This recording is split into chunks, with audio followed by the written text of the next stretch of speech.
Good afternoon and welcome. Today you're in for a treat. We have with us Dr. Keith Henry, who has a wellness center and a ministry in Orlando, and he's a naturopathic doctor with expertise in herbs. So we're all looking forward to his talk on how herbs can help our bodies heal from diseases. So, Dr. Henry.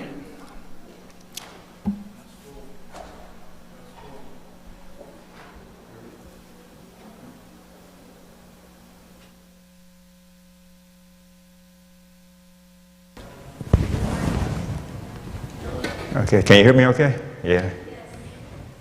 Good afternoon.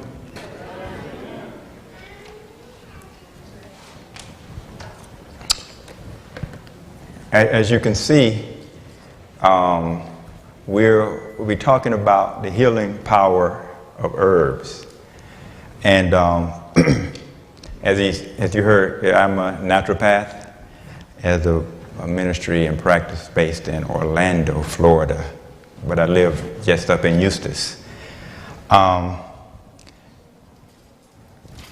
There is the natural medicine and whatnot is exploding, but it's been going against a lot of a kickback from the other side.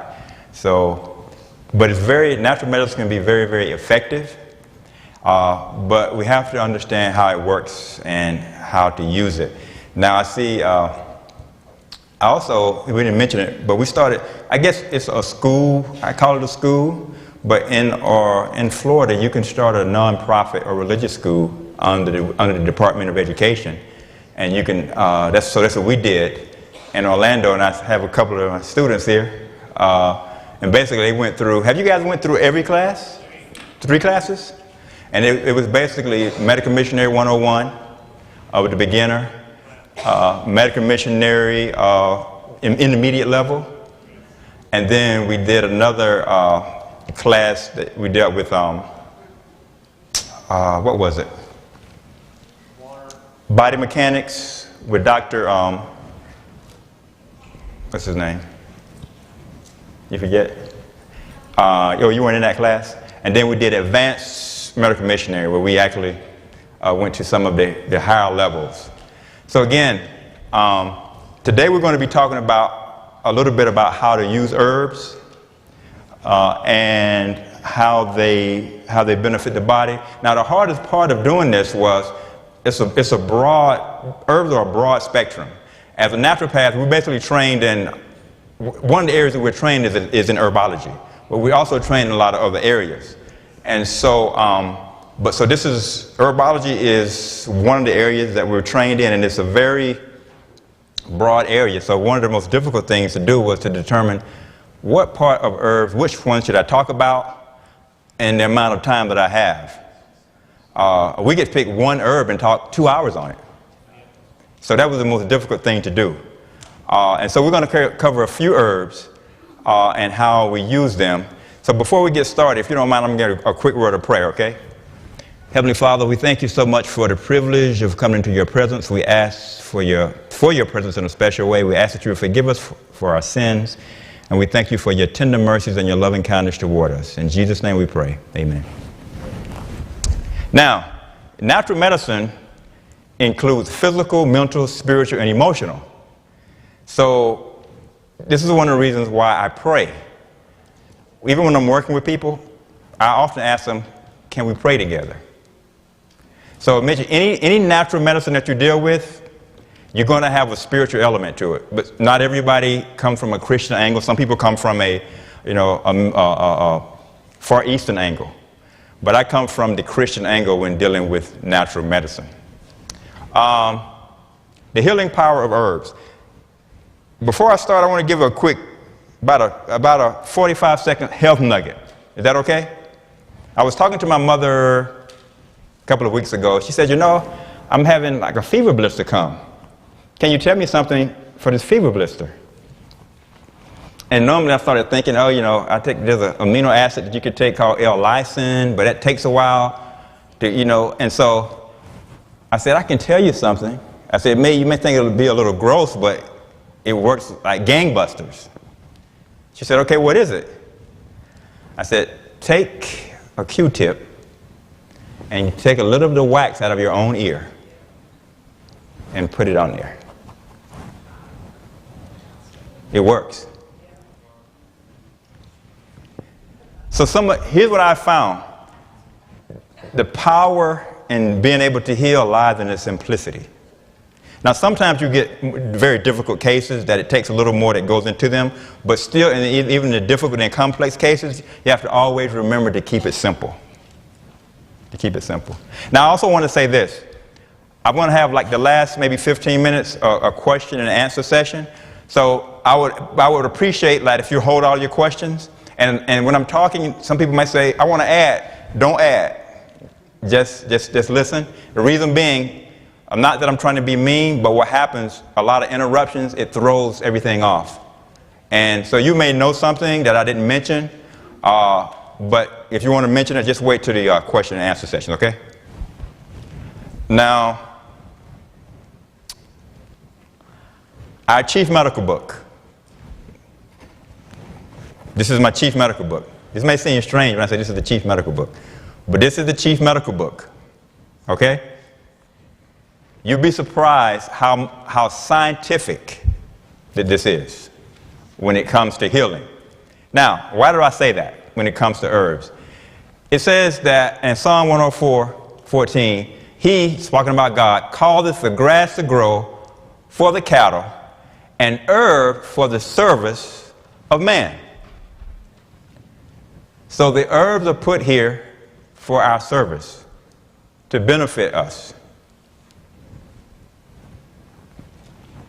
Now, let me give an example.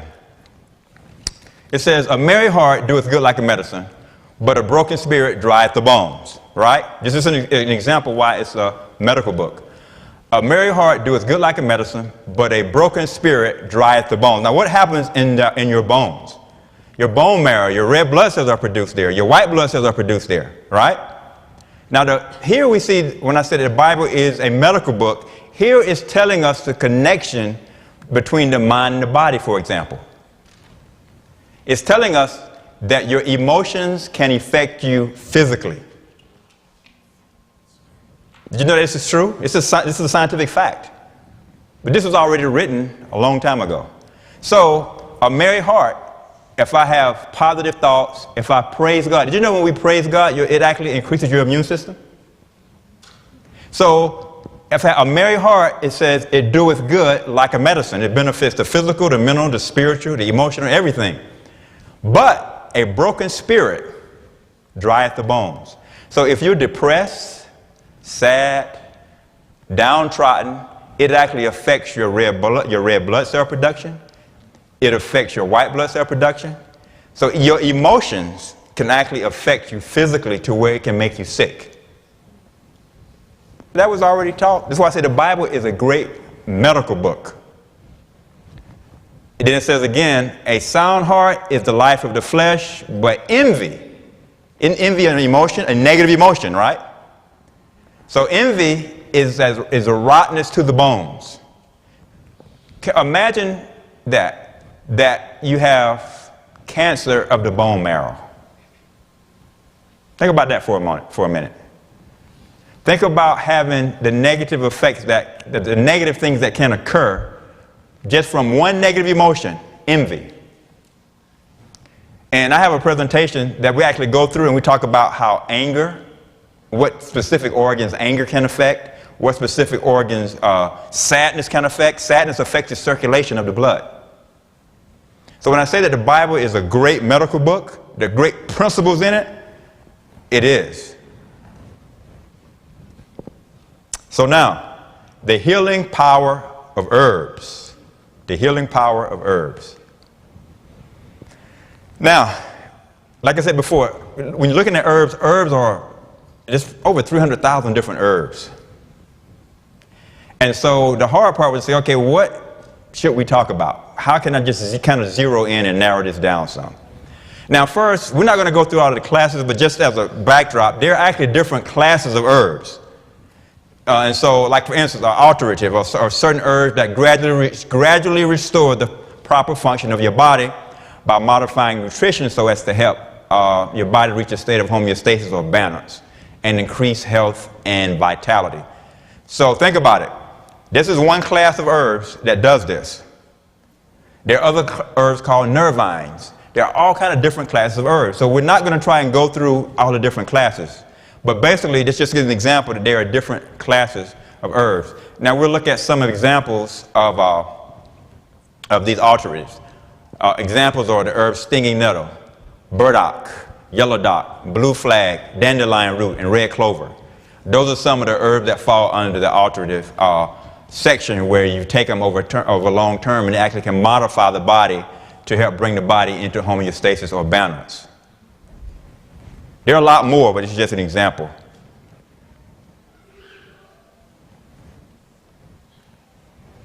Now, I want to start off with charcoal. Now, many of you are probably familiar with charcoal, but there's a lot of different ways to use it. And a lot of times when people use certain herbs and whatnot, they say, well, this didn't work. Or it didn't work. Many times it's not that the herb didn't work, it's that you might not have used it correctly or used it in the right amounts. Now, why do I call charcoal a herb? Because really you get it mainly from a tree. It's also taken from coconut hulls, but mainly you take it from wood. And so basically charcoal is, if you have like a medical kit, an emergency medical kit, you want to have charcoal in that kit. You know you need to have charcoal in that kit. You should have charcoal in your home, activated charcoal. Now we're not talking about the charcoal where where people do you grill and you cook. That's not the charcoal I'm talking about. I'm talking about activated charcoal. Now I've used it, have occasion to use it many times. And I can remember my wife one time had I don't know what happened, her finger. One day it was like swollen and it was very, very tender to the touch. I think she woke up. Did you wake up with it like that? Think something bit you or something? Her finger swole and it was very, very tender to the touch. And it was throbbing. So we simply took a little charcoal. We mixed a little bit of slippery elm. Did we mix slippery elm with it? And we mixed the slippery elm. We'll talk about slippery elm here today. We mixed just a little bit of slippery elm with it. With a little water. Now both of these will draw the inflammation out of the wound. That's the concept, to draw the inflammation out. So we put it on. Now during the night, of course, the pain got a little more intense. Why? Because the charcoal was drawing out the inflammation. So as it drew out, the pain got a little bit more intense, but the next day it was almost like it never even happened. And so this is why I said you need to have charcoal for snake bites, ant bites, any type of insect bite. Now, especially in Florida, we have brown recluse spiders. And if you're bitten by a brown recluse spider, the only thing that they can do at the hospital for you is give you prednisone and surgical incision. And this is why if you're bitten, it's going to just, the poison will eat all the way down to the bone. But charcoal will render the bite harmless. So let's look at, this is from, I'll give you this book in a minute. This is a book that I highly recommend that you get and have in your library. And he says, he gives a couple of occasions where he's had an opportunity to use charcoal in helping people. I just want to give you a couple of these. He says, a prominent Columbus, Georgia executive was traveling to Mexico when he developed a bad case of turista, the common euphemism for diarrhea amongst tourists. It is generally caused from E. coli bacterium in unsanitary food and water.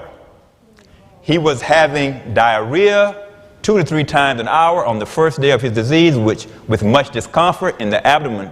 A doctor treated him with the usual antibiotics and Lomotil. So he has a bad case of diarrhea.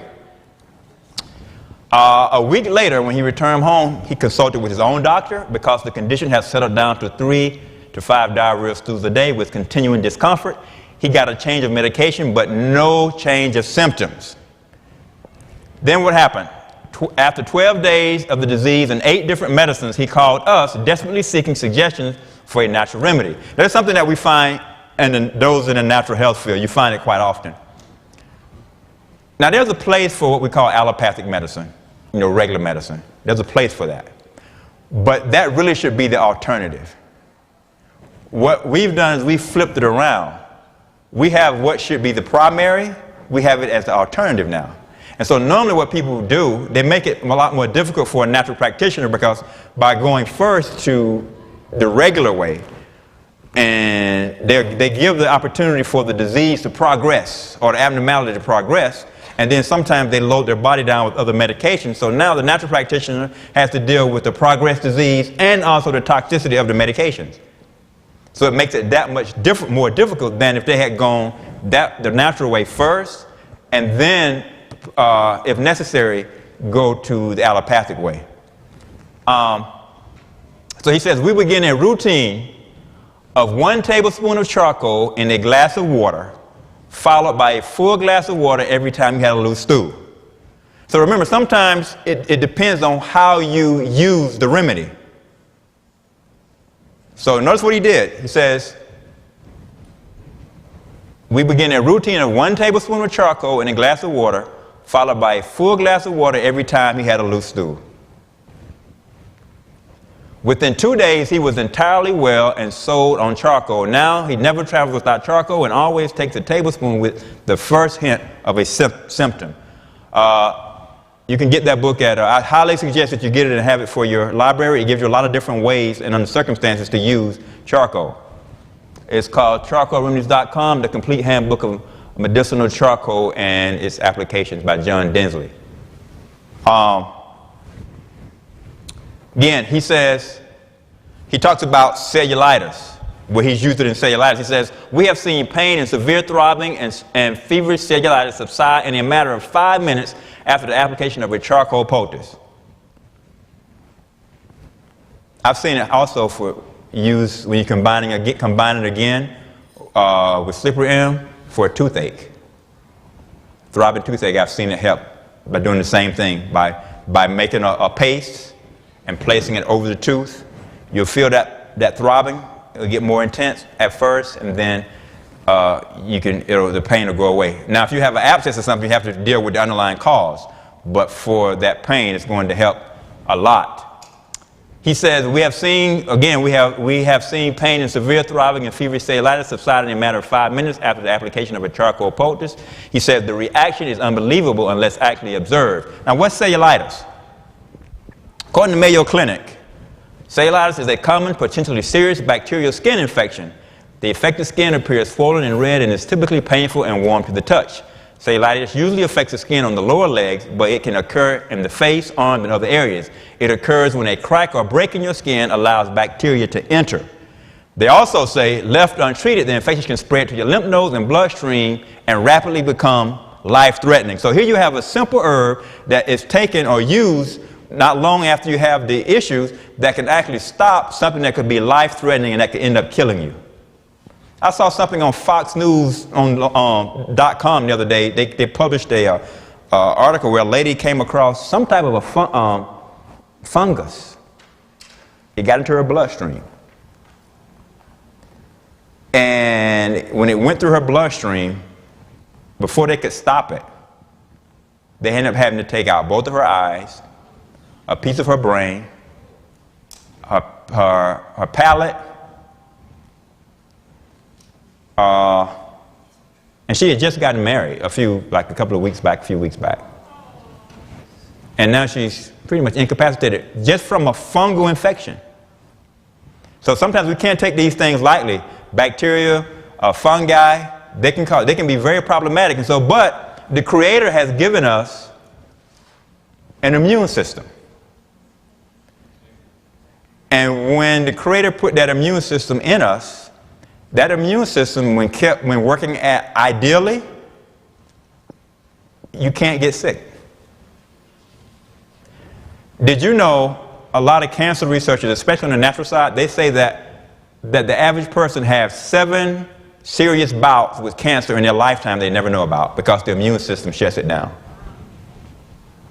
So the Creator has put in us a system to keep us well. But we have to, that's why in the natural medicine side, we believe in working with the body, working with the immune system, so that instead of fighting against it. Sir, may we ask a question? Yeah. I'm going to give you the last 15 minutes. So just write it down. Also in the book, he talks about charcoal remedies. In this book, Charcoal Remedies, he says snake bite. He says, our first case was reported to us by telephone. A couple living in a remote area of Arkansas, 60 miles down a winding road from the nearest hospital, called in great distress to report that their 1.5-year-old son had been bitten on the chest by a copperhead moccasin. This snake may cause death in a small child. The fang marks were surrounded by some swelling, and the child was in great pain. He says, we instructed the couple to get to the emergency room as quickly as possible. We also told them to apply charcoal poultices, one after the other, every 10 minutes until they got there. This is the same thing you should do if you were bitten by a brown recluse spider. Same thing, apply that poultice every 10 minutes. Also drink, put a tablespoon of charcoal in that water, 8-ounce glass of water, and drink it. But be sure to place that poultice on there. This works because I told you before, if you're bitten by a brown recluse, there's not much they can do when you get there, but basically, as that venom is eating through your skin and tissue, it's going to eat all the way to the bone. So in order to stop it, if you get that poultice on there, that's why I said you need to keep activated charcoal in your home, in your car. Keep it, make a little a natural emergency medicine pack where you have this in there and some other things like cayenne. I'm not going to cover cayenne in here, but you need to have cayenne in there as well. And it needs to be at least 90,000 heat units hot because it'll stop a heart attack if it's that hot. But you need to have cayenne there in your pack as well. He says, we were greatly relieved when they called several hours later to report that the child was doing quite well. In fact, by the time they had gotten to the hospital, he says, the child was asleep. The swelling had gone down and the pain had obviously stopped. The physician administered the antivenom to be on the safe side, but told them that he didn't really believe it was necessary. The child had no ill effects. Just from a simple charcoal. Now, this is a quote. It says, one of the most beneficial remedies is pulverized charcoal in a bag and used in fermentations. This is a most successful remedy. Now, if wet in smartweed is a different herb. Boil, it is still better. I have ordered this in cases where the sick were suffering great pain, and when it had been confided to me by the physician that he thought it was the last before the close of life. Then I suggested the charcoal, and the patient had slept.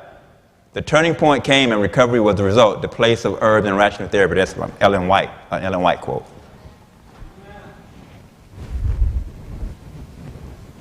In fact, she also said if she was somewhere where she could only have one remedy, it would be charcoal. That's how effective and important it is. Now, let's move on to the next one. The next one is hawthorn berry. Anyone ever heard of hawthorn berry? In natural medicine, it's an herb used a lot for the heart and circulatory systems. Hawthorn contains compounds that support the heart and the circulatory system. It is used regularly to protect against the beginning stages of heart disease. It is also excellent to help speed recovery from a heart attack. It contains several nutrients. Now, this is one of the things about herbs. I talked about how in taking herbs, you want to be able to take them to help support the body and also to help the body recover from sickness. And one of the ways herbs do this is because they have certain nutrients in them. Take, for instance, hawthorn berry. Hawthorn berry has vitamin A, it has vitamin C, it has sodium, it has selenium, potassium, chromium, niacin, and about 19 other nutrients. So the Creator has built the perfect vitamin in these herbs. Now, the herb with the most nutrients is probably the herb alfalfa. It has the most. It's called the king of herbs. But hawthorn berry, if you have heart issues, now, if I was making a formula for this, I would add cayenne pepper also into with the hawthorn berry. I would combine cayenne pepper. Why? Because when you combine the two together, the cayenne pepper is going to dilate the blood vessels and it's going to deliver the hawthorn berry quickly throughout the system, or quicker. And it's going to help it get to where it needs to go, to your heart, etc. But talking about hawthorn berry, it is excellent for cases of congestive heart failure, etc. Now, this is from Michigan Medicine, the University of Michigan. So again, and as I was talking to Brother Blue back there, I said sometimes when people talk about natural medicine, they have these images and talk about herbs. They don't think that it's scientific.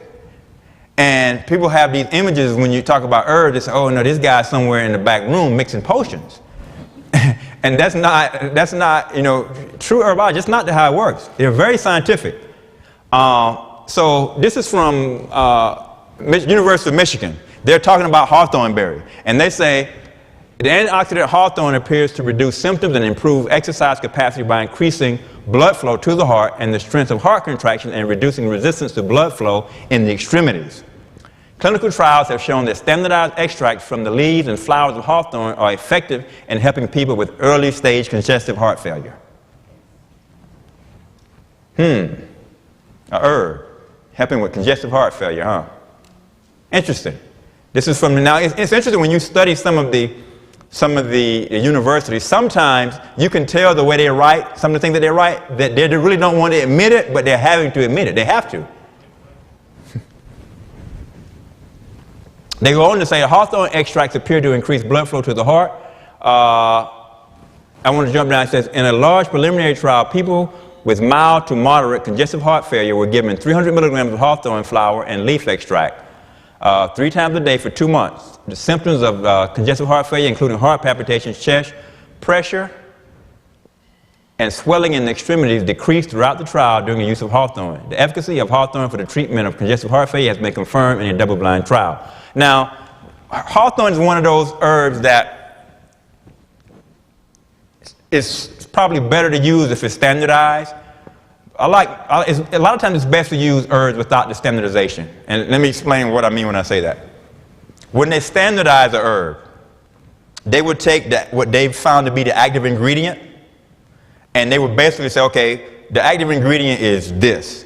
So we're going to make sure that in every capsule it's going to be 300 milligrams of this active ingredient in every one. When you take a non-standardized herb, say for instance if you go in your kitchen and you mix some herbs together and you put it in capsules, those are non-standardized herbs. So you may get in one capsule, you know, in that batch you may get 500 milligrams per capsule, and the next you may get 300 milligrams. But the benefit of the loose herbs is that they're not standardized. So there are other constituents in there that can help you, that the creator put in the herb anyway, that works synergistically with the herb to make it, to enhance the way that it works in the body. So when you use standardized, sometimes it has its own benefits, but I kind of like using also just non-standardized herbs because they also have their benefits. But hawthorn tends to be one of those that it works better when it's standardized. Now, if you take, for hawthorn, you take 4 to 6 grams of the herb every day, and we would tend to get the same benefit for your heart. So if you have, or if you know someone that have heart problems, congestive heart failure, or high blood pressure, some of these other issues, hawthorn is one of the things that's going to help their heart. Now, you don't just take a herb and say, I can just eat what I want and drink what I want and don't exercise. It does not work like that. Okay? So listen, there is no magic herb. You have to, the herbs are supposed, they're supplements. What are supplements? They supplement your healthy lifestyle. So again,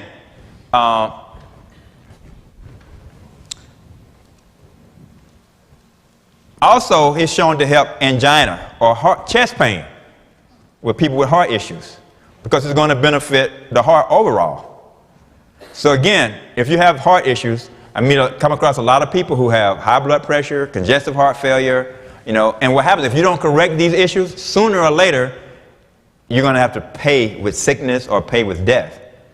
So it's good to get on these issues and find out what's going on, and then be on a program or some type of protocol to help with these issues. Now this was from Preventative Cardiology.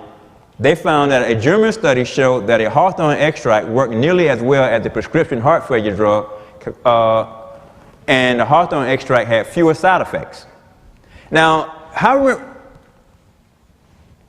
we seen the opioid issue that we're having here? Yes.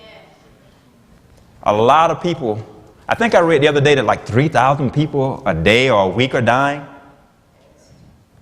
from just opioids, right? And like I said earlier, allopathic medicine has its place, but we need to try and first go use these natural compounds in an intelligent way. You know, you can use them, but they need to be used in an intelligent way. And like sometimes you need to use enough of what you're doing, and sometimes you have to do it longer, depending on what you're doing, because these herbs are working on the cellular level. Remember, we live or die on the cellular level. What do I mean by that? What happens at the cellular level? The cells make up the tissues, right? The tissues make up the organs. The organs make up the systems, and the body is made up of these systems. So whatever happens on the cellular level is going to determine whether we live or die. These herbs, these natural remedies, they tend to work on the cellular level. That's why they may take a little bit longer. Drugs come in, on the other hand, and they work on the cellular level too, but they really don't deal with the cause. They're just there to take away the symptoms. This is why some people they may be on blood pressure medication for 20 years. I'm saying, well, if it worked, if it really healed you, why wouldn't you just stay on it for 20 years? Right? Because it's only working on the symptoms. Oh, I get it.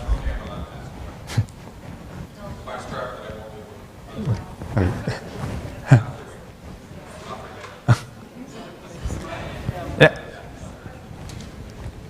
Our next herb is going to be willow bark. Anybody ever heard of willow bark? Willow bark is considered in herbology pretty much as nature's aspirin. In fact, if you go back and do a little history, you'll find that aspirin, basically the chemical structure, the molecular structure of aspirin is actually based on willow bark.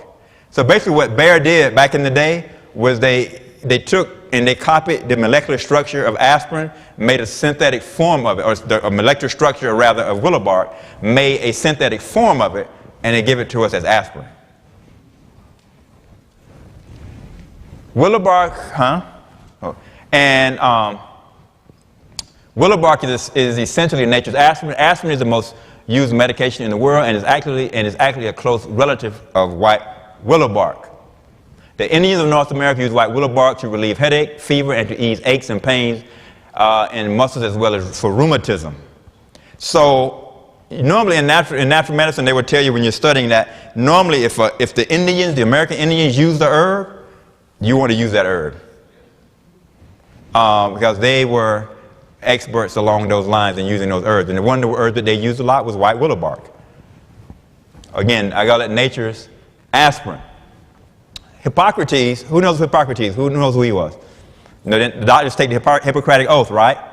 And the first step of that, it says, do no harm. Right? Did you know, it's funny how allopathic physicians take that oath, but you know he was not an allopathic doctor? Did you know he would be what we call a naturopathic doctor? That's what he was. Did you know that? Did you know that he was what we would call a naturopathic doctor? But it's funny that allopathic doctors take that oath, or they took, from what I understand, they're getting away from it, taking that oath. But it's kind of funny how that worked out. Hippocrates even used white willow bark to relieve pain and fever. Then they have, again, all of these herbs do have a nutritional profile. The nutritional profile of white willow bark, you can see it there. It has calcium, very, very, very high in calcium. It has magnesium, has niacin, phosphorus, potassium, selenium, sodium, vitamin A, vitamin C. And this is it's calculated on the zero moisture basis for every 100 grams. This is how it's calculated for the amount of nutrients that they have in there. So again, every herb that you could take, that's why I was telling you, when we talk about taking herbs, it's not like, you know, it's just someone mixing potions. Each of these herbs have a nutritional profile to them, and the body needs these nutrients to function. And normally when you get sick, is when normally you fall into some type of deficiency somewhere.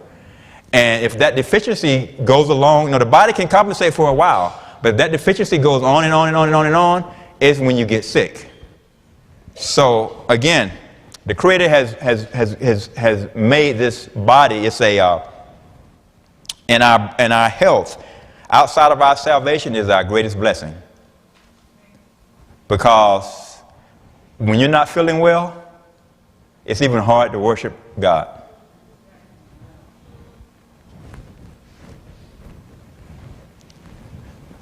Willow bark is a proven painkiller, but without the side effects of aspirin. Willow bark's actions are typically slower acting than that of aspirin, but last longer. So this is the thing. When you take aspirin, you're probably going to feel the results a lot quicker, but the results are also going to go away a lot quicker.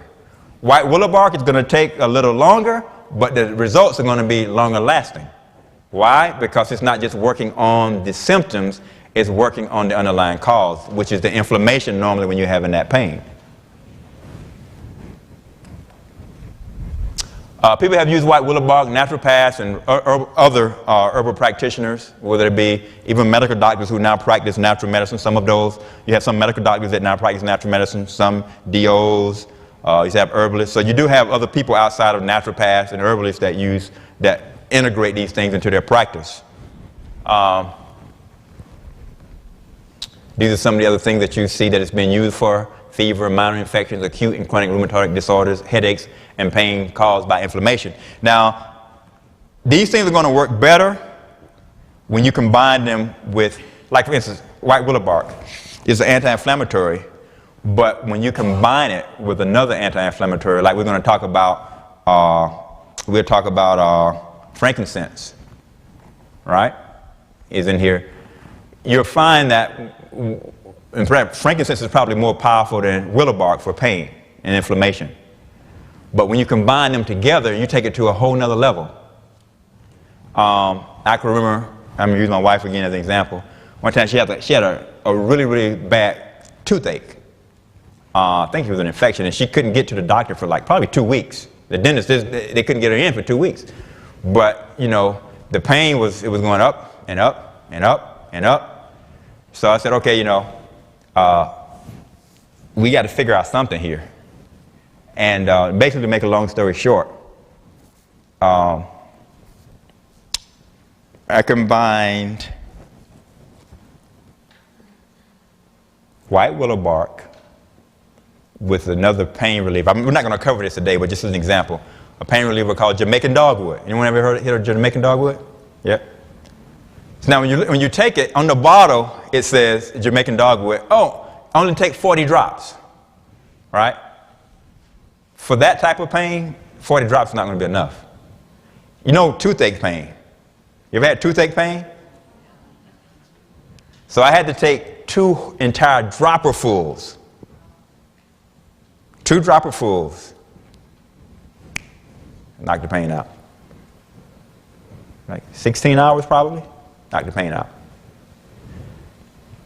So remember, sometimes it's knowing the amount to take. Now, if you combine, say, white willow bark with Jamaican dogwood and boswellia or frankincense, if you combine those 3 painkillers together, you're going to have some power there to deal with most kinds of pain, even pain that opioids sometimes can't deal with.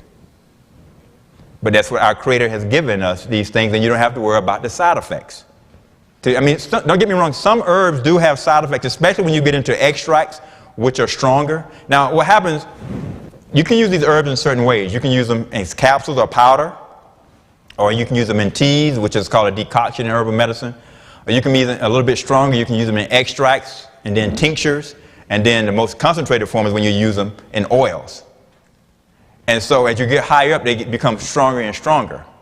But sometimes just taking them in capsules, powder, or taking them in tea, and it depends on how much you take, or you can take the extracts. When I gave her the Jamaican dogwood, it was actually the extract. And again, it's beyond the scope of this presentation to go into how you make them, but suffice it to say, the strongest and the most concentrated you're going to take is in the oil. And then in the tincture or the extract, and then in the tea, they call it. And if you read herbology, they'll use these terms like decoction, which like, what's decoction? It's just a tea. Okay, so, and this is just talking a little bit about some of the, this is from Penn State Hershey, Milton S. Hershey Medical Center. They were talking about white willow bark. And they're saying the bark of white willow contains psilocin, which is a chemical similar to aspirin, in combination with the herb's powerful anti-inflammatory plant compounds called flavonoids. Psilocin is thought to be responsible for the pain-relieving and anti-inflammatory effect of the herb. And that's from Penn State Hershey Medical Center. In fact, in the 1800s, psilocin was used to develop aspirin. White willow appears to bring pain relief more slowly than aspirin, but its effects may last longer, they say.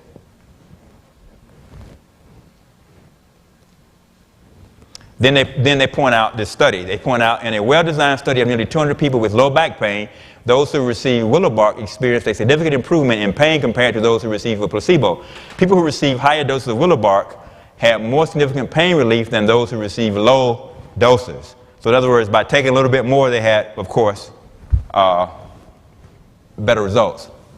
They go on to say, several studies show that willow is more effective at reducing pain from osteoarthritis than the placebo. In a small study of people with osteoarthritis of the neck or lower back, those who received willow bark experienced significant improvement in symptoms compared to those who received a placebo. Again, that is research from Penn State Hershey, Milton S. Hershey Medical Center. A similar study of 78 people hospitalized with osteoarthritis of the knee or hip joint found that people who received white willow bark had significant pain relief compared to those who received a placebo. Our next herb is slippery elm bark. Anyone ever hear of slippery elm? Now, I've had cases with Crohn's disease where I've used this for Crohn's disease. Crohn's disease it can be a problem. And the drugs that they recommend for it can be even a bigger problem. In fact, is it Humira? Humira is one of the drugs that's recommended for Crohn's disease, but one of the side effects of Humira is Crohn's disease. So, you know, it's interesting. Slippery elm is, anytime you're having any gastrointestinal issues, slippery elm is your friend. Slippery elm is your friend. Slippery elm has a soothing as well as a healing effect on nearly any area of the body that it comes into contact with. It is used in the treatment of sore throats, indigestion, digestive irritation, and stomach ulcers. It can be used externally as well for wounds and burns. It can help relieve irritated as well as inflamed itchy skin. Remember I said that I combined slippery elm with the charcoal. And again, you combine the two together and have a wound, it's going to have a similar effect to the charcoal. It's going to draw out the inflammation. But it can also be taken internally. Now, if you put it in a cup and you mix it, you kind of have to, if you put like maybe a tablespoon of the bark, if you leave it, it's going to get really, really thick and turn into like a gruel. But a lot of times you also find slippery elm in colon cleansers. And the reason they put it in there is because of its capacity and ability to draw the toxins out of your gastrointestinal tract. Now, remember, did you know you have two brains? Did you know that? You have two brains. Did you know that? You have a brain up here, and you have what scientists call the second brain down here in your gastrointestinal tract. Did you know that? In fact, if you look at the science, and I give you, whenever you get a chance, go online and just look up second brain, and you will see that you have just as many neurons, if not more neurons, in your gastrointestinal tract as you do in your brain. And the two communicate. That's why many people, that's why what you put in here can affect this. They call it the second brain. And so a lot of times with people who are suffering from depression, I know that if I can't help them here, we're not going to be able to get that depression dealt with. That's why when they in depression drugs, they have what they call serotonin uptake inhibitors. That's to suppress the serotonin and you know where most of your serotonin is? Here. And so the reason they have it is they treat the second brain to affect the first one. So remember, you have two brains. So remember, even if you read from the writings of books like Counsels on Diet and Foods and Ministry of Healing, you read about the connection between the gut and the brain. The reason being, scientifically, you have more neurons in here than you have here. And they communicate with one another. So, slippery elm helps your second brain. And by helping your second brain, you're going to help your brain up top. Slippery elm is indicated in diseases such as Crohn's disease, food poisoning, and irritable bowel syndrome. Did you know if you look at the commercials for the drugs for IBS, most of them have as one of their side effects, or potential side effects, is death. Did you ever catch that? If you listen to the commercials for IBS, the drug that they recommend, that doesn't mean that if you take the drug you're going to fall out and die, but you might. So just understand that, listen carefully to the side effects. And if you say, okay, I think the risk outweighs the reward, then, but they do say it really fast, they do. You know, they go really fast. But just remember that all drugs have negative side effects, all of them. And so, again, that's not to say now that sometimes there's not situations. If you're in an accident, right, and you need to be stabilized, then you're going to need the drugs to stabilize you. Or if you have blood pressure that is not coming down, and what I found that when a person has blood pressure that's not coming down, no matter what you do for the natural things, normally you got to look at their hormones and their stress. Because normally when you do the physical things, you know, the walking, the herbs for it, make sure you're drinking enough water. If you're dehydrated, your blood pressure is not going to come down. Why? Because the blood is about 80% water. So if you're dehydrated, the blood is going to be thicker as it goes through the vein, and as it goes through your arteries. And as it goes through your arteries, it's going to put more pressure on your arteries, and so your blood pressure is going to come up. So sometimes you can reverse high blood pressure just by reversing dehydration. So again, you have to look at every area that you're dealing with, and if you do everything and that person's blood pressure still is not coming down, you have to look at the hormones and you have to look at their stress, which a lot of times go hand in hand. Because if you're a worrywart or a stressor a lot, your pressure is not coming down. Because when you stress, guess what happens? Your arteries narrow. Your arteries narrow, and stress is your number one killer. This is why, you know, you've probably heard presentations on the laws of health, right? Trust in the Creator, sunshine, exercise, water, air, rest, diet, self-control, or temperance. One of the ones to help with stress, or to help deal with that stress, is trust in the Creator. Why worry about what you can't control? Right? If you can't control it, why worry about it? So that's trust in the Creator. It has been used for irritation caused by colitis, chronic diarrhea, esophagitis, gastritis, and duodenal and peptic ulcers. You notice how everything at the end has that itis at the end? That means inflammation. So it helps inflammation. It goes on to say, scientists believe that taking slippery elm by mouth induces a reflex reaction that causes the stomach to secrete more mucus. The mechanism of action in the upper stomach and esophagus appears to be reflux stimulation of the nerve endings in the lining, which causes increased mucus secretion. This seems to increase the protective coating, shielding the stomach and small intestines from excess acidity. In one study, slippery elm was found to elicit a similar response in patients with the inflammatory bowel disease, ulcerative colitis, when compared with 5-aminosalicylic. Thank you. And that's basically a drug. It's a class of drug for Crohn's, is basically what it is. Researchers examined the anti-inflammatory effect of slippery elm on colonic cells biopsied from 45 patients with active ulcerative colitis. Findings revealed a nearly equal dose-dependent response in both. So basically what they were saying is that the slippery elm performed on the same level as the Crohn's drug. Interesting, huh? Like I said, I've seen it, I've used it, and recommended it in cases of Crohn's, and I've seen, not just it alone, there was a whole protocol, but it was one of the main constituents in the protocol for the Crohn's. Comfrey, one of my favorite. Anyone familiar with comfrey?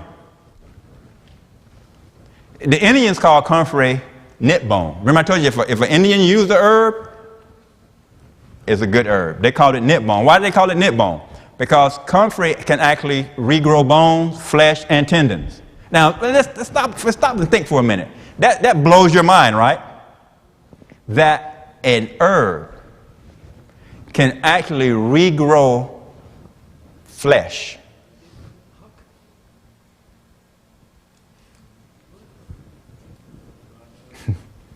Let's sink in just for a minute.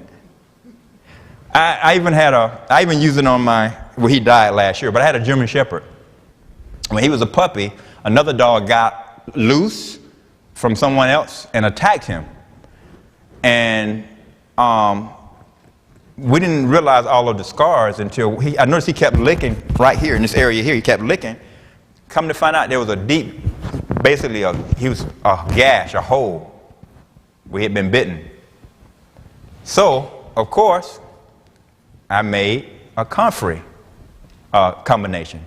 I used the herb comfrey, powdered comfrey. I used a little bit of honey. That's to help with the infection, to keep infection down.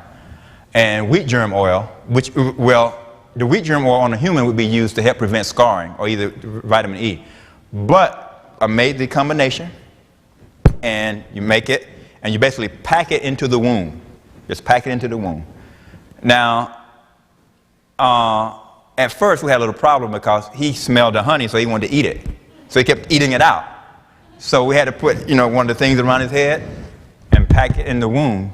And within less than a week, the hole was gone.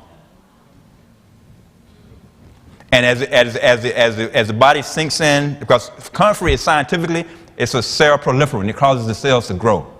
So within less than a week, the hole was filled. And basically when it was sinking, you just put more. It'll sink, and the body takes it in, and it causes those cells. Remember I said, we live or die on the cellular level. So if it causes the cells to grow, right, it's going to regrow the tissue, which is going to regrow the organ, right? So again, so when I tell you these things, I'm not just making this up. It's not just something I read somewhere. These things that I've actually used in my practice or used myself personally, and I've seen them work in the real world. So again, comfrey is used to heal broken bones and to heal wounds, i.e. regrow fresh. There's another herb that I came across recently that's supposed to be similar to this. It's called Solomon's herb. That's supposed to have some similar, I got to look into a little bit more, but I understand it has similar properties. But comfrey, Indians called it knit bone. Now, Dr. Shook, he was one of the greatest herbalists. He was a great herbalist. He was, anybody ever heard of Dr. Christopher? Herbalist Dr. Christopher? Dr. Shook was one of Dr. Christopher's teachers. And Dr. Shook commented on the efficacy of comfrey. He said, it does not seem to matter much which part of the body is broken. Either internally or externally, comfrey will heal it quickly. It is a great cell proliferant or a new cell grower. It grows new flesh and bone alike, stops hemorrhage, and is wonderful for cough, soothing, and healing the inflamed tissues in a most remarkable manner. So again, you have these guys who were these master herbalists who actually, they didn't depend on drugs. They had to come up with a way for these things to work. What combination should I use? How should I combine it? With what herb should I use it? And they had to come up, and they come up with these, Dr. Christopher, Dr. Shook, and they had some amazing, when I was in school, one of the books that we studied was from Dr. Shook, his Master Herbology book. And so these guys were masters at this stuff. And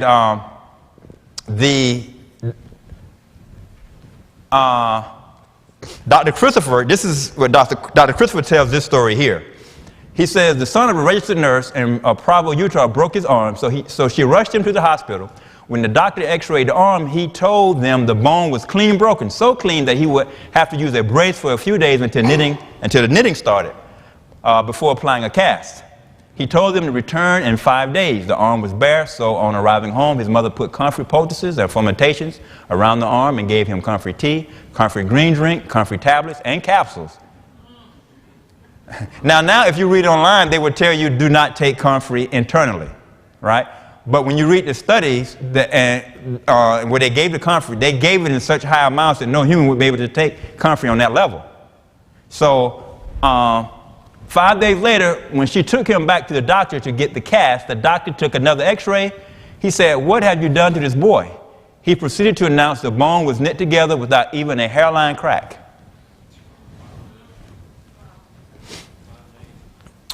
Dr. Christopher also tells a story of 2 young boys that were brought to him. One young boy that was brought to him, I'm sorry. He says these 2 boys were playing with matches, and somehow they got into some gasoline and there was an explosion. And it basically burned their hands down to the bone. One parent took the child to the hospital, and they went, through, what they do, skin grafts and whatnot, or whatever they had to do. The other parents decided to bring their children to Dr. Christopher. He uses bone, flesh, and cartilage, which is basically the main ingredient is comfrey. And in a few weeks, he tells how it grew back all of the flesh, tendons, everything. The other young man went to the hospital. He basically ended up having to have all he had was claws left, and they had to put he never was able, his fingers, his hands, he didn't have use of his hands anymore. So again, remember, I know this might seem like, this seems like a fairy tale. This can't be true. But when these herbs and things, remember, they are infused with healing from the Creator. Amen. That's why it's possible. The price? Oh, yeah. The young man who had all of the surgeries spent thousands and thousands and thousands of dollars. This with comfrey, probably less than 20 or 30 bucks for that whole treatment. Elderberry. Now we're in flu season, right? Who's familiar with elderberry? It's one of the more popular herbs, and it's used. It's used for a lot of areas. It's most popular for the flu and for colds. Viruses, and so it's another thing in the flu season. It's good to have on hand. Good to have on hand. Elderberry or elder has been used for centuries to treat wounds when applied to the skin. It is also taken by mouth to treat respiratory illnesses such as cold and flu. Again, Penn State Hershey, Milton S. Hershey Medical Center, they looked at it. They say a preliminary study found that a lozenge with elderberry extract helped reduce flu symptoms when taken within 24 hours of symptoms starting. In the lab, one study suggested that elderberry could kill the H1N1 virus, swine flu, in test tubes, but researchers do not know whether it would be effective against H1N1 in people. So in test tubes, elderberry was able to kill the virus causing the swine flu, right? Now I have a question for you. Why, if antibiotics do not work for viruses? You know they don't work for viruses, right? Why do we take them sometimes for viruses? Yeah, I'm just being facetious. Again, the great herbalist Henry Box of Plymouth, England. This is Dr. Christopher citing him. The greatest herbalist Henry Box of Plymouth, England says, for colds, influenza, fevers, inflammation of the brain, pneumonia, stomach, bowels, or any part, this is a certain cure. He says, I have never known it to fail, even when given up and at the point of death. It will not only save at the 11th hour, but at the last minute of that hour. Besides, it is so safe and harmless that you cannot use it amiss. He's talking about elderberry. Then he talks about, I'm giving the infusion here, how he used it. 2 ounces of elder flowers, 2 ounces of peppermint leaves crushed, 1 1/2 pints of boiling distilled water. Now, you typically never want to boil herbs. You boil the water, but if you boil herbs unless it's a bark, you will destroy the properties of that herb. So you never put the herbs in there and just boil it. You boil the water first, unless it's like a bark, and you can boil those herbs that's like the bark. If you're using a tree bark, you can boil that, but never the leaves. He goes on to say, pour boiling water over herbs, so after you bring it to a boil, then you can place the water on it once you remove it from the boil. And allow it to steep, not boil, in a hot place, 20 minutes. Strain and sweeten with honey, then drink the whole amount of tea as hot as possible while closely covered in bed. Cover a hot water bottle with the cloth or towel dipped in apple cider vinegar and place on your feet. In a few minutes, there will be copious perspiration, and the pulse will slow down, and the patient will sleep peacefully for hours.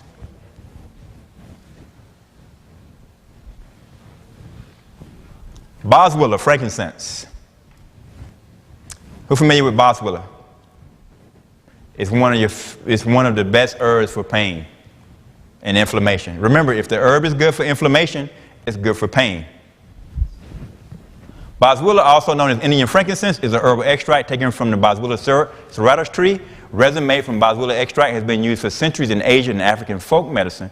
It's used to treat chronic inflammatory conditions as well as a number of other health conditions. In May of 2013, Natural Medicine's Comprehensive Database indicated that Boswellia extract can reduce pain and improve mobility in people with osteoarthritis in joints.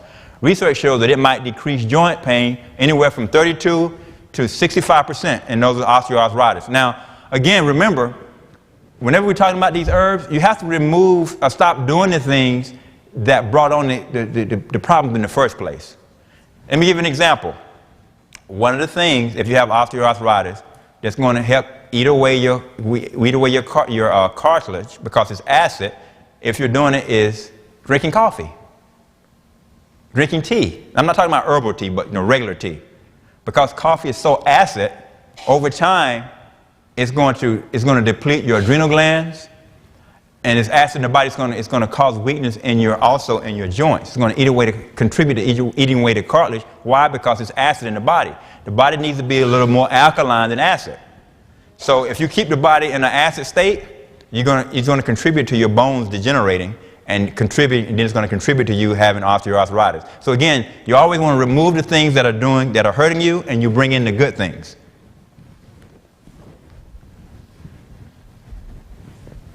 This is, again, Michigan Medicine, University of Michigan. Boswellia has anti-inflammatory properties that have been compared to those of NSAIDs, non-steroidal anti-inflammatory drugs. So again, they're saying, now this is Michigan University, they're saying Boswellia has anti-inflammatory properties that has been compared to non-steroidal anti-inflammatory drugs, NSAIDs. So they're putting it, saying this herb is really good.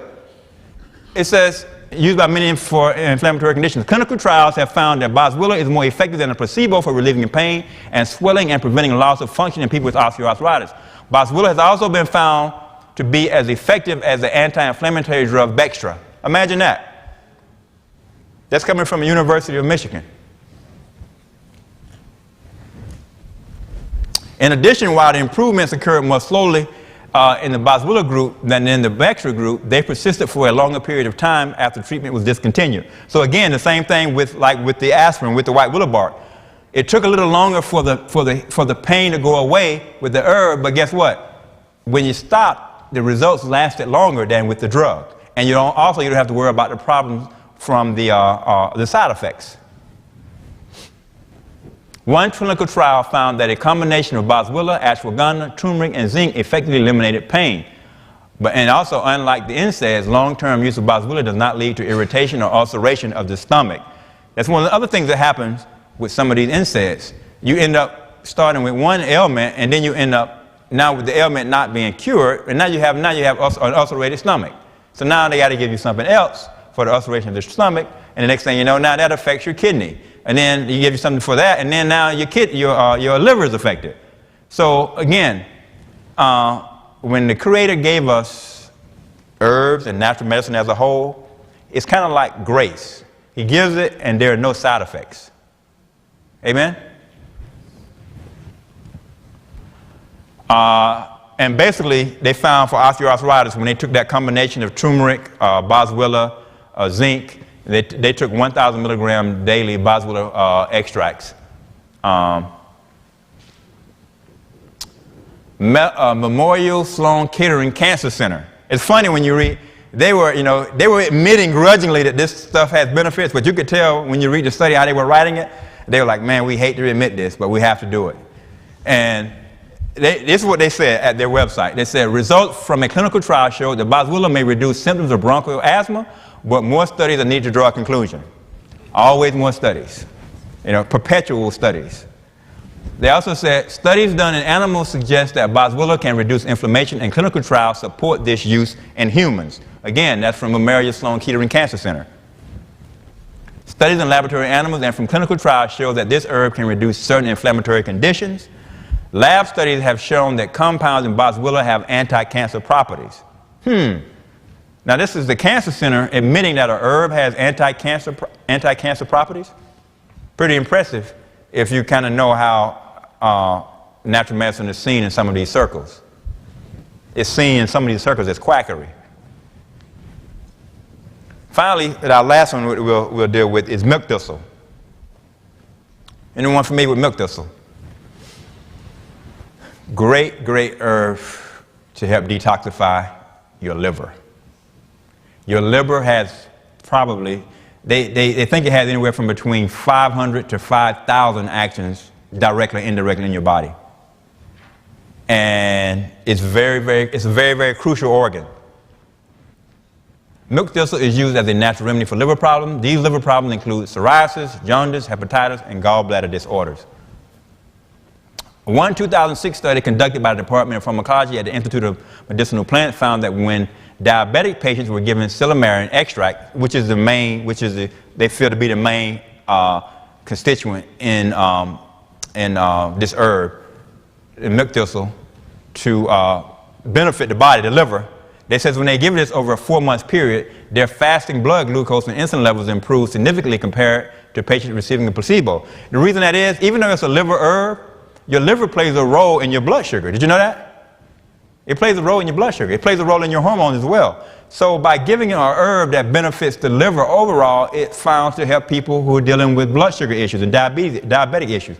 Now, did you know when I look in here that the studies tell us that the evidence shows that people start off being insulin resistant, which is the first stage when you started going toward diabetes. And basically, you go from being insulin resistant to being pre-diabetic. Now, probably the studies show that, and when we look in this room, 1 of every 2 people, so that means it'll be half of the people in here, if they're not full-blown diabetics, are at the point of being pre-diabetic. That's what the studies show. Now, if you eat healthier here than outside, the numbers will be a little bit different. But in general, when you look in here, you will find that 1 of every 2 people is already about pre-diabetic because of the way that we eat in the US of A. So think about it. And so think about something like milk thistle. Again, you got to remove the negative. You got to stop eating bad things, start exercising, following those laws of health. And then also enhance the capacity of the body to heal itself by bringing in things like milk thistle. Again, now, actually, if you're dealing with something like diabetes is actually one of the easier things to reverse if you do what you're supposed to, and if you're on a good program. In 2007, after reviewing numerous studies involving milk thistle therapeutic treatments, researchers at the University of Minnesota found that there is strong preclinical evidence for silymarin's basically liver and the whole liver and gallbladder area. They found that it has evidence for being very beneficial in cases of anti-carcinogenic effects, including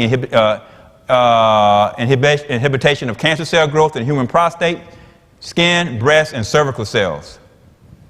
Now,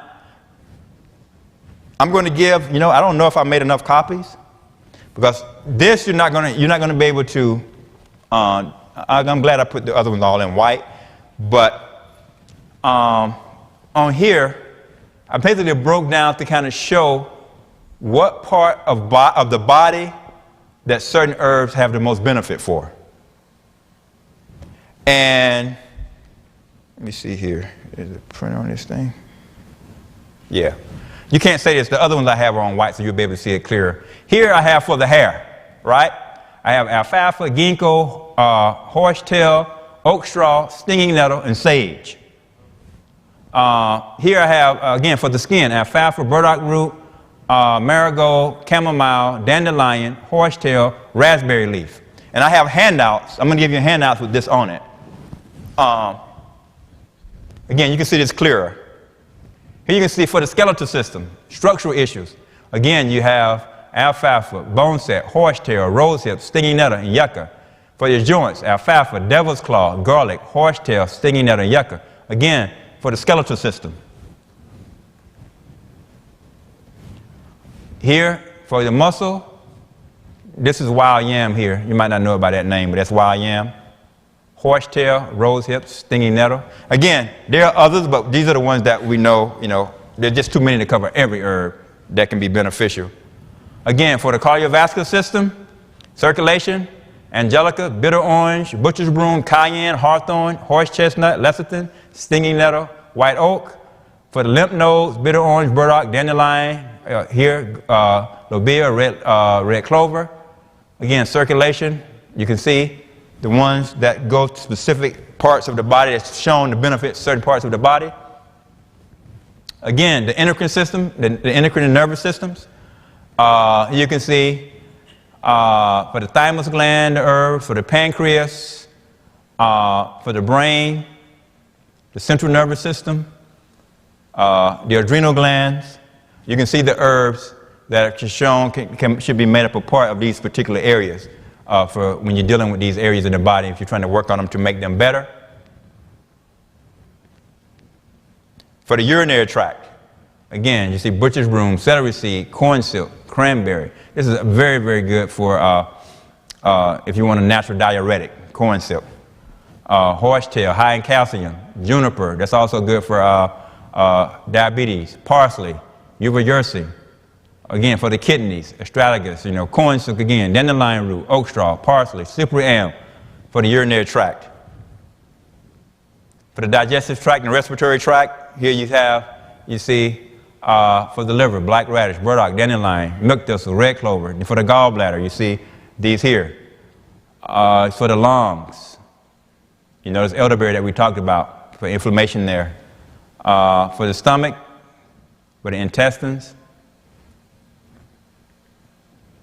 For the ears, eyes, and mouth, butcher's broom, garlic, ginkgo, you can see there. Now,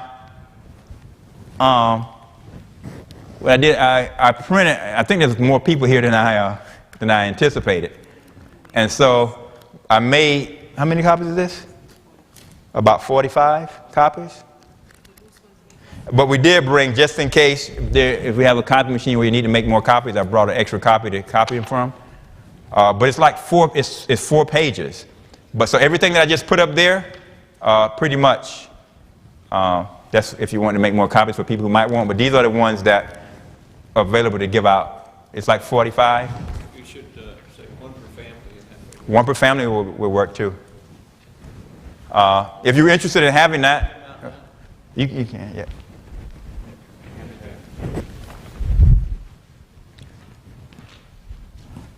As they're doing that, as you can see here, for the eyes you have, again, normally if I was making a formula or buying a formula, if I was making a formula, and I would have, for my eyes, I'm going to look at, okay, it's best not to just have one herb, but to have say, bilberry and eyebright and ginkgo and shepherd's purse and yarrow, have all of them in that combination. And these are not the only ones, there are more, but this is just some examples that you can use, that you can look at as a reference and say, okay, what herbs are good if I want to help benefit my brain or my hair or my skin or my this or whatever. This is a starting point that you can use to look at. Ginkgo is a very popular herb used for memory. But even, like I said before, even if I was using ginkgo in a formula, I would always add cayenne. If I was going to make a formula, I would always add cayenne with all herbs except for nervines. So that ginkgo, like I said, ginkgo has been shown in studies to basically dilate the vessels to help blood get to the brain. But like I said, when you combine cayenne with it, it's going to do it even quicker and more efficiently to get it through the brain. So again, golden seal is a very powerful natural antibiotic. You familiar with golden seal? Very, very powerful. But when you're taking golden seal, you should take it like maybe 7 days and then stop, lay 7 days off, and another 7 days. It is a powerful natural antibiotic. Of course, garlic. I call garlic God's antibiotic. It's actually, when you compare garlic to antibiotics, garlic works like a broad spectrum antibiotic. It kills microbes, viruses, bacteria. Garlic is one of the, we didn't talk about it today because it's a food, but it's also an herb. But it is one of the most powerful herbs / foods that you can use. Tea tree oil. Anyone familiar with tea tree oil? Let me tell you an issue we had. I used tea tree oil. For one time I'm going to use my wife again. We used to live up in Claremont, and we came home from church one night. We got there, because we go to church in Opopka, so we got there. By the time we got back, it was at night, and she was out in the yard, and the next thing you know, she started doing the dance, and she was in fire ants. So we got the fire ants off. I said, go in, and I said, I'm coming. So I took charcoal, powdered charcoal, because it was burning. I took powdered charcoal. I told her, put her foot over in the sink in the laundry room. She put her foot over. I took the charcoal with the water running over her legs. I just rubbed the charcoal on her legs like this. The fire stopped. The burning stopped. But what replaced the fire was itching. So then I took the tea tree oil and sprayed it on her legs and rubbed it in. And it was like it never, about 5 minutes, it was like it never even happened. So there we took, again, the charcoal. So that's what I say, when we use these things, when I talk to you about them, I'm talking from knowing that they actually work, from experience. So again, we use the charcoal because, remember I said before that any type of insect bite, you have charcoal on hand. So when the fire ants begin to bite her, after they, again, just rubbed it on her. Then after the fire went away, we start using the itching cane. We sprayed the tea tree oil on her. And again, sage, myrrh, golden seal, again, ginkgo biloba, again, butcher's broom for the ears, etc.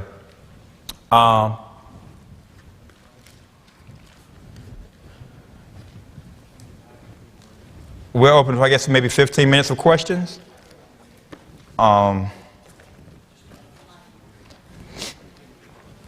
Now, I'll tell you straight up, I don't claim to know every answer to every question. The way you stay on top of something like this is to always keep learning. So I'm always learning, I always keep learning. I see.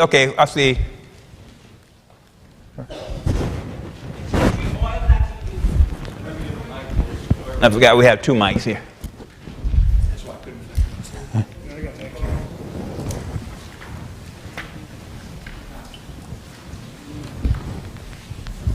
Yes. For the tea tree oil you just referenced, did you use it in a concentrated form, or how did you use it? Yes, just straight out of the bottle. I just sprayed it. I didn't dilute it at all. I just sprayed it directly on her legs and just rubbed it. Oh, okay, thanks.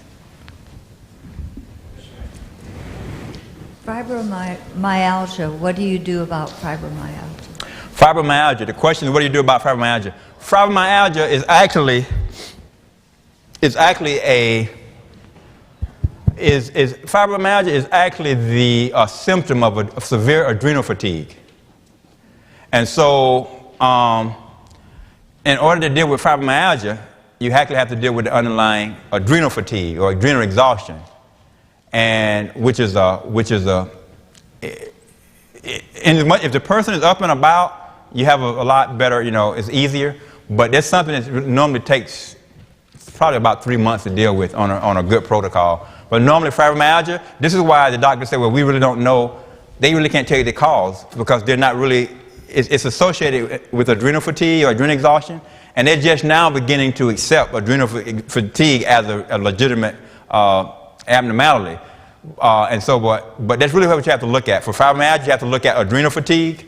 And once you deal with the underlying adrenal fatigue, typically the symptom of fibromyalgia will go away. And dealing with adrenal fatigue is, because it involves the endocrine system, the adrenals are the shock absorbers of our body. So they help us deal with stress. And basically, though, we have what we call buffering vitamins. That's why whenever you take B-complex vitamins, it feeds your adrenals. But when we stress, it can burn up those B-complex vitamins, and then the backup system of the body will kick in. And then it involves the nervous system, and before you know it, you have you have a lot of issues. So basically, to make a long story short, you have to deal with that. You have to deal with that before you can deal with the fibromyalgia. I cured my fibromyalgia with a magnetic bed pad. Oh, did you? Magnetico in 2 weeks, and all the pain left, and we've never had a problem. Interesting. Magnetico, not the Japanese ones. You wanted Magnetico that have all the magnets going the same direction. They were in Canada, and now they're in Las Vegas. Okay, thank you. That's was it?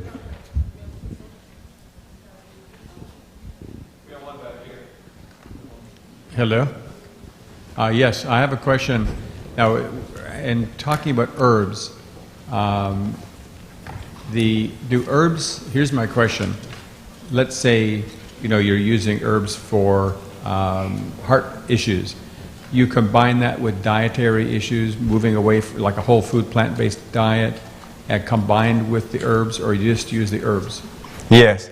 Combine it always with if you have heart issues, I would highly recommend that you start getting to a plant-based diet and combine that with the herbs, like the heart herbs, like hawthorn berry and cayenne. Those are going to help because normally what ends up causing heart disease is primarily three things: the diet, not exercising, being stressed out, but mainly a big role of it is having to do with your diet and some of the other issues, stress too.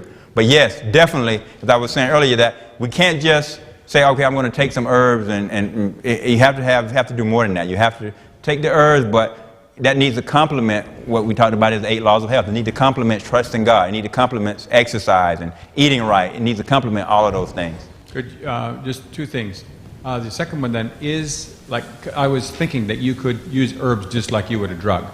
In other words, you just use you take the herbs and then you think it's all going to take care of it. So what you're saying is, and you really answered the question, is by combining it with the 8 laws of health, 8 natural doctors. Could you go over them quickly, because some folks here may not have heard what those are? Yes, the eight laws of health, and they can actually all be traced back to Genesis. You can find all of them in Genesis. And basically, there's trust in the Creator, sunshine, exercise, water, air, rest, diet, and self-control or temperance. Now, those are the broad laws, and under each of those, like for instance, under water, you have to drink the right amount of water. Hydrotherapy, if you get sick, taking showers, hot and cold showers, all of those things fall under the health law of water. But drinking the amount of water, taking showers, help with the circulation. So each of those laws of health, like under diet, under the health law of diet, it will fall encouraging trying to get to the point where you're on a plant-based diet, not eating between meals, not mixing a whole bunch of different foods together at the same meal, not mixing fruit and vegetables, not drinking when you eat. All of those fall under diet.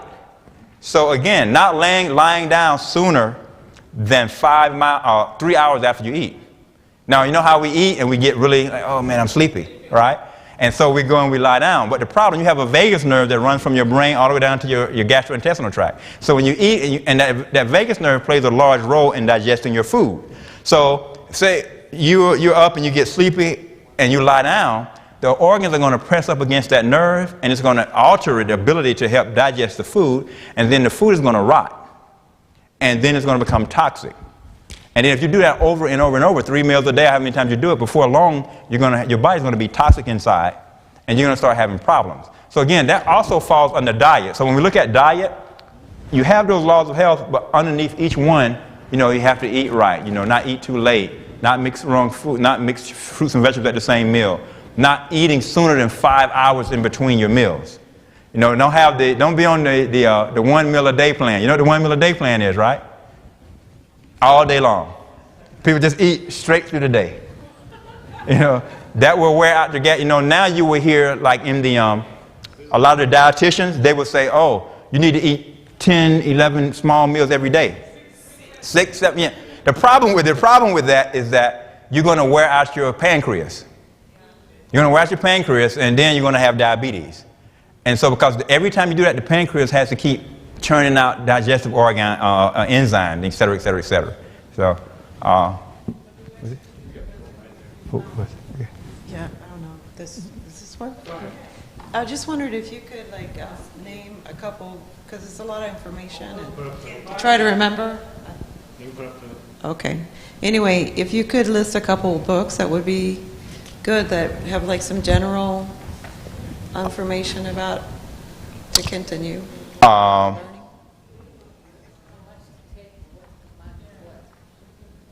A couple of good books. Let me think.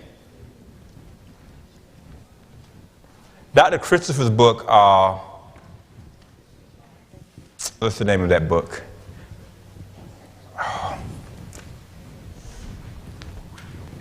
I can't think of the name. If you just if you go online and look up Dr. Christopher, ND, and you'll probably have, he has one of the best books on herbology. There's another one called Back to Eden. Back to Eden. Yeah, Jethro Kloss. And then because you had mentioned that when your first slide was about the charcoal remedies. Right. The charcoalremedies.com. Right. That's a great book to show you use a lot of different ways of using charcoal, because many people have heard of. Yeah, more specific in details, because a lot of times some people here may be familiar with how to use charcoal, but there are a lot of ways that you probably hadn't thought of and how to use it. And some ways you can use it for certain illnesses or ailments that it can work for that, or even ways to use it differently. Well, there's even some ways that I read in there that I thought, wow, I never thought of using it like that. But there are ways that can be very beneficial. Ask if anyone didn't get one of these.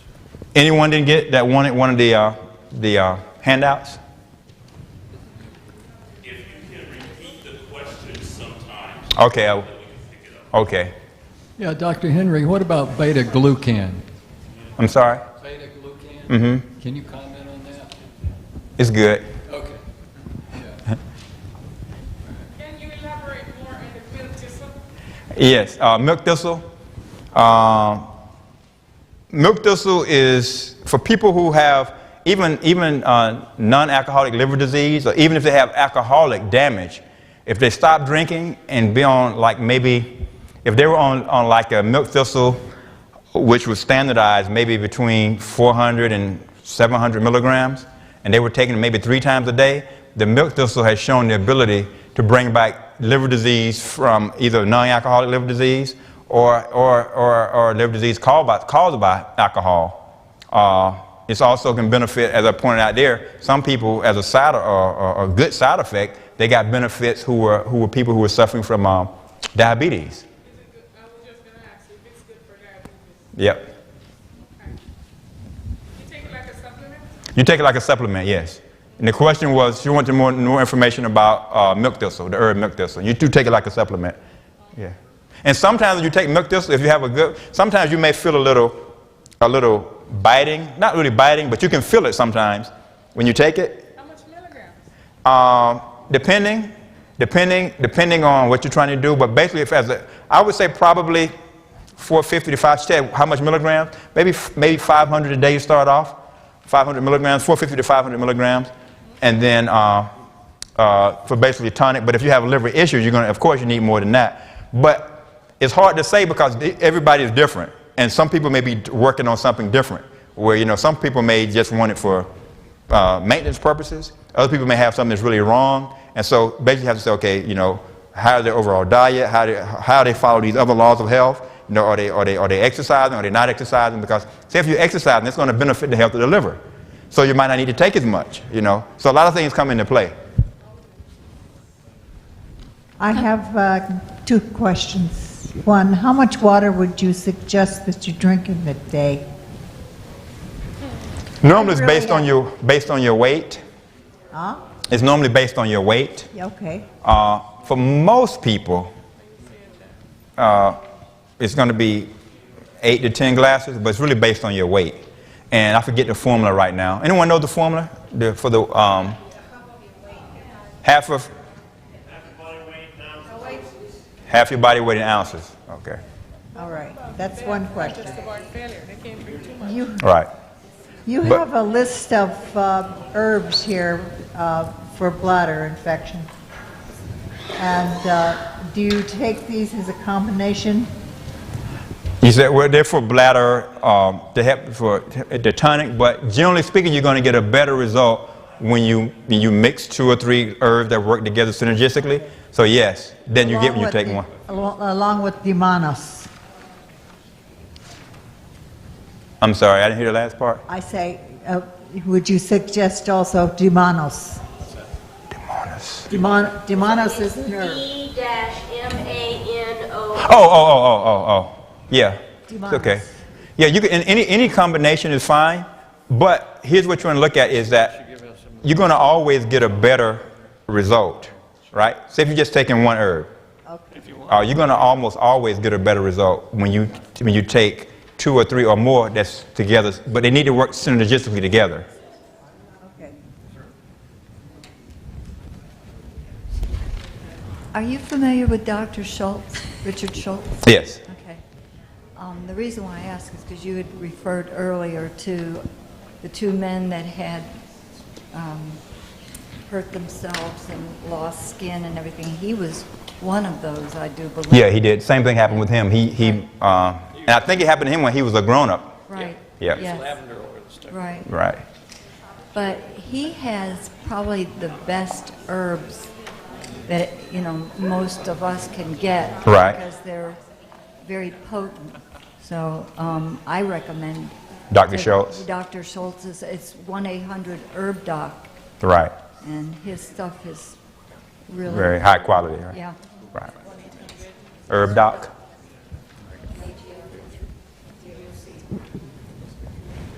So if you take that milk thistle, you don't need to take your metformin and... Well, the question was, if you take milk thistle, do you not have to take your metformin, which is for diabetes? Here's first, never stop your medication. Also, if you go to a knowledgeable, either a naturopath or a herbalist or even a medical doctor that teaches herbology, what he's going to know, he's going to check. He's going to know whether or not whatever herb he gives you is going to have a contraindication with the medication. So what happens is, depending on what you're on, let's say you're on milk thistle. Milk thistle probably has no contradiction, but never stop your medication on your own. Always, as it comes down, go back with him, because sometimes the body has become conditioned to the medication that you're taking. And sometimes if you stop it like that, it may cause other problems. I think she was next.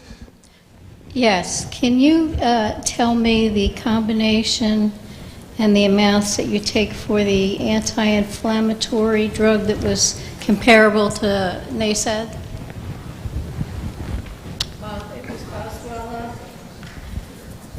Oh yeah, the one with the Boswellia? I think I have it on the, I don't think I have it off the top of my head. Can you? Yeah. But it was let me give you, I give you my email. If you send me an email, I can give it to you. You got it written down? Do you have it written down? Did you? They may have it written down. I didn't. But it went for the Boswellia? Oh no, I think she was talking about the one with the ashwagandha, the ashwagandha. Okay, yeah. Because they were actually citing a commercial product that had that in there, but I can send you that information. I give you my email. I have a torn ligament in the Mishka. Will the Comfrey help it reattach? It'll help. Will it restore and grow back cartilage? It can restore and grow. I can't say specifically for your case, but I can say because of legal reasons that You've seen it happen. it can help. Yeah. What about CBD oil? Anything? CBD oil Without the punch. without the punch. CBD oil has some benefits, but it also has some potential issues as well. I know without the THC in very, very small amounts, right, but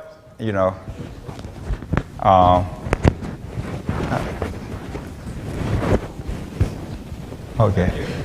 I have her. Was she early on? But with the CBD oil, that can get into a big discussion, but I just say, right. But so someone I know when I was speaking, someone had a question about charcoal. I think it was, you might not remember it. I have two different things, but I'd like to know where you're located. Her question was, she said she had two different things. She'd like to know, where am I located and how much do I cost? I'm over in Orlando, over by Millennium Mall, and the cost is based upon what needs to be done. No. And you know, and she asked, was it covered by insurance? The problem is this, is that the pharmaceutical companies have fought against natural medicine.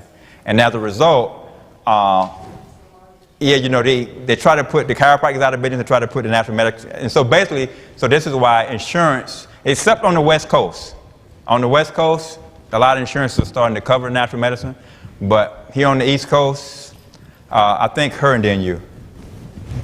I have a neurological disorder called I'm sorry. I have a neurological disorder called truncal ataxia. Is there anything that can improve my condition? Possibly. Possibly. Yeah. Depend. A lot of times that it goes, how long has the condition been present? A lot of times that has a lot to do with it too. Just during this year. Just during this year? Since February. A lot of times, the sooner you catch it, the more likelihood that you can have something can be done to benefit. But it's hard for me to just say yes or no, but possibly. Possibly. My question goes along with something they asked earlier about where are you and where are you located and such. It's difficult to find people who have knowledge in the herbal area. How do you seek out someone in your area that has that kind of knowledge and is willing to have a laboratory blood test done, look at the results and say, these are the issues that I see and plus what you're telling me and this is how we can treat them? How do you seek out someone? Probably one of the best ways is like when they have things like this, when the church brings in different practitioners or people who are speaking, or sometimes you can go online, but the problem with Florida has been one of the most, the worst states. And so a lot of natural practitioners say, you know, I don't, you know, even Thomas Jackson, New York, he's been here. He even used to have a clinic here, but it was so rough that he shut it down and moved out, went to Tennessee. Because they try, a lot of natural practitioners say, it's, you know what, it's not worth it. When we can go up to Georgia or go out to Colorado or go somewhere and it's not worth it. Is it under your name or do you have a clinic name or school name? Well, it's my office. I have an office. And so basically it's a ministry / and it's a practice. The ministry side is Phase 3 Ministries. The practice side is Phase 3 Wellness. And again, like I said earlier, whenever you have natural practitioner, there has to be the spiritual side. And so, so normally when I'm dealing with people, and to be honest, I've gotten a lot away from it as well. I decreased taking cases probably in the last couple of years because it's just getting to the state of Florida. They're just getting there. Yeah. And so, you can go I got a website, phase3ministries.com. PHASE, the number 3, Ministries. PHASE, the number 3, Ministries. I think she was next. And then.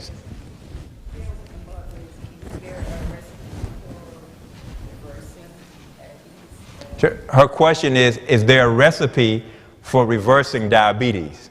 Yes, there is. Yes, there is. Coming in February, we'll be having a seminar here called Diabetes Undone. We did it once already this year. It was a big success, and we'll be doing it again. There you go. Thyroid? Yeah, that's thyroid as well. It's going to go. It's a little bit more involved than diabetes, and depending on what's there and what's going on. But there's things that help the thyroid too. And normally we see a lot of women with thyroid issues for some reason more than men. But I think Ministries. I think she was next. I think we got room for what time? 1 or 2 more we have time for? I don't know. They told me I had so much time. Okay. Now, Lorraine. Now, these were two of the students in the classes. And again, the classes were, the first one were 8 weeks. The second one was 6 to 8 weeks. It's literally like, when you go into the videos, it's probably like 50 hours worth of video covering all of the classes. So, yeah, it is. Were you talking about Dr. Reedland? Dr. Reedland. Yeah, in the third class we did, Dr. Reedland is a physical therapist. So he came in and agreed to teach the third class and to talk about exercise and the body mechanics and whatnot. So that's pretty much when we were doing the medical missionary classes. Yeah, my question is, I know that cancer is, stress related, and also because people are nutrient deficient. Okay, so I've heard and I listened to something that they're saying now that it's also caused by a fungus. Could you tell us something about that? She said that she heard that cancer, one of the things that can contribute to or cause cancer is a fungus. And it's interesting, viruses have been associated with being able to cause cancer. Mucus. And the reason mucus is because whenever there's trash in the body, mucus, then it attracts bacteria, viruses. It's kind of like a garbage can.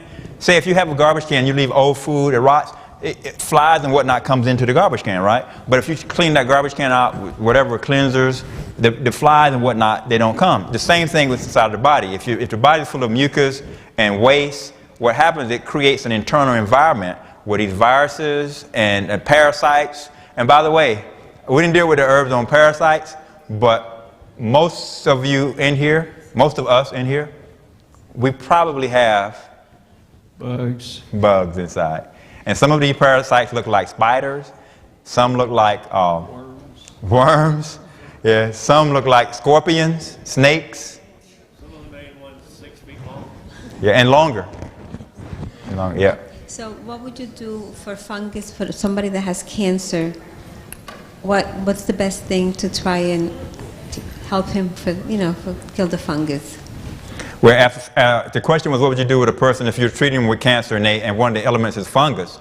Well, as you know, cancer is a very complex disease, but basically the basis is with cancer, with most diseases, is the first step is you got to clean the body out. It's the first step. And once you clean the body out, which would include dealing with funguses, but you would use different herbs, different supplements, different herbs that's known to be antifungal, and like garlic, for instance, are known to be antifungal. And then once you clean the body out, and then the next step is to refuel the body with nutrients. Because remember, the body is depleted in cancer. So once you cleanse it out, clean the impurities, then you refuel it with nutrients. And of course, the person's on the laws of health. And over time, with the blessing of the Creator, then if it's His will, But there's been a lot of cancer cases that's been reversed, even 4th stage cancer. Dr. Henry, it's time for us to cut it short and have our drawing for prize books. And a pastor and a lovely young lady will help. Thank you. Let's show our appreciation for our speaker.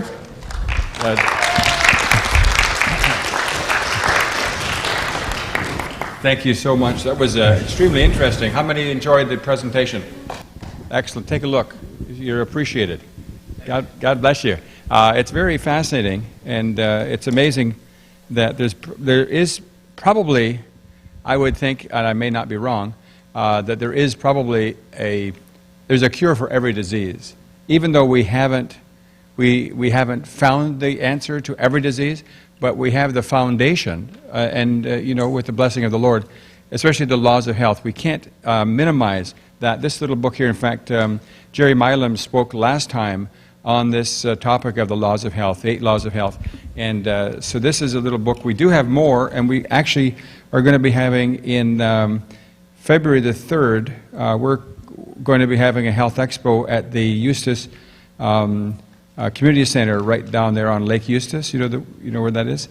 and we're going to be working with Florida Hospital, which we have for the last 3 years. They do all the biometrics, and then we're going to have the 8 booths, and each of the booths will be talking about one of the different laws of health. So we're going to be doing